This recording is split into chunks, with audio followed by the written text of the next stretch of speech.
আজকের দিনটা আমি কিভাবে কাটালাম সেটাই শেয়ার করব তোমাদের সাথে। তো চলো বেশি না বকে শুরু করা যাক। আর আজ মা রান্না করেছিল সয়াবিন দিয়ে আলু দিয়ে তরকারি। যেহেতু আগের দিন সোমবার করেছিলাম, আমার তো খুব খিদে পেয়ে গেছিলো, সেই জন্য আমি তাড়াতাড়ি খেতে বসে পড়ি। মেজদি আর আমি আজকে এক পাতাতেই খেতে বসেছিলাম। আমি বসেছিলাম পাতার এপার, মেজদি বসেছিল পাতার ওই পার। মেজদি প্রথমে খাবে না বলেছিল, তাই মা ওকে বলেছিল আমার পাত থেকে দুগাল মতন খেতে। আজ হঠাৎ তোর কী হয়েছে জানি না, আমার পাতাতেই খেতে বসে গেল, হয়তো আলাদা ভাত মেখেছে। একই পাতায় বসেছিলাম দুজনে দুই পারে। আগের দিন তো সোমবার ছিল, দুপুরের সেবার জন্য মা কলা পাতা কেটেছিল, আর পাশের বাড়িও আর এক কাকিমা থেকে আমাদেরকে কিছুটা কলা পাতা কেটে দিয়ে যায়। সেই জন্য ভাবলাম নষ্ট না করে রেখে দেবো, যে পরের দিন খাওয়া যাবে। তাই আজকে কলা পাতাতেই ভাত খেয়েছিলাম আমরা।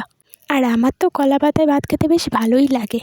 কিন্তু আজ আমার সয়াবিনের তরকারি একদম খেতে ইচ্ছা হচ্ছিল। রান্না মা ভালোই করেছিল, কিন্তু আমার খেতে ইচ্ছা হচ্ছিল না। সেই জন্য আমি দিদাকে ফোন করি, কিন্তু দিদার ফোন সুইচ অফ বলে সেই জন্য আমি সকালে খাওয়া দাওয়া করে গামছা মুড়ি দিয়ে চলে যাই দিদার বাড়িতে। দিদার বাড়িতে গিয়ে দিদাকে বলে আসি, দিদা তুমি দুপুরে যাই রান্না করবে আমার জন্য একটু দেবে। দিদা বললো তাহলে দুপুরবেলা খাওয়ার আগে এসে নিয়ে যাস।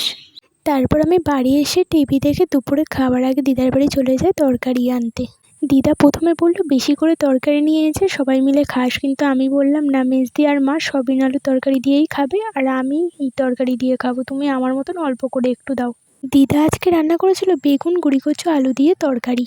রান্নাটা বেশ ভালোই হয়েছিল, দুজনের রান্নাই ভালো ছিল। এদিকে মায়ের সয়াবিন আলুর তরকারি রান্নাও ভালো ছিল, ওদিকে দিদার গুঁড়িকচু বেগুন আলু দিয়ে তরকারিটাও ভালো ছিল। কিন্তু সত্যি কথা বলতে আজ যেন আমার একটুও ভালো লাগছিল নিরামিষ খেতে। যাই হোক, খাওয়া দাওয়া করে তারপরে টিভিতে একটা মুভি দেখে তারপর পড়াতে যাওয়ার টাইম হয়ে গেলে চলে যাই আমি পড়াতে। তারপরে পড়িয়ে বাড়ি চলে আসি। বাড়ি এসে বসে পড়ি আলু কাটতে, সন্ধ্যাবেলা চাউমিন হবে তাই। আর আমার আলু কাটা হয়ে গেলে তারপরে মেজদি বসে পড়ে চাউমিন করতে। মেজদির যখন চাউমিন করা হয়ে যায় তারপরে আর দেরি কিসের, আমি বসে পড়ি চাউমিন খেতে। তো আজকের জন্য এইটুকুই, দেখা হচ্ছে নেক্সট ব্লগে।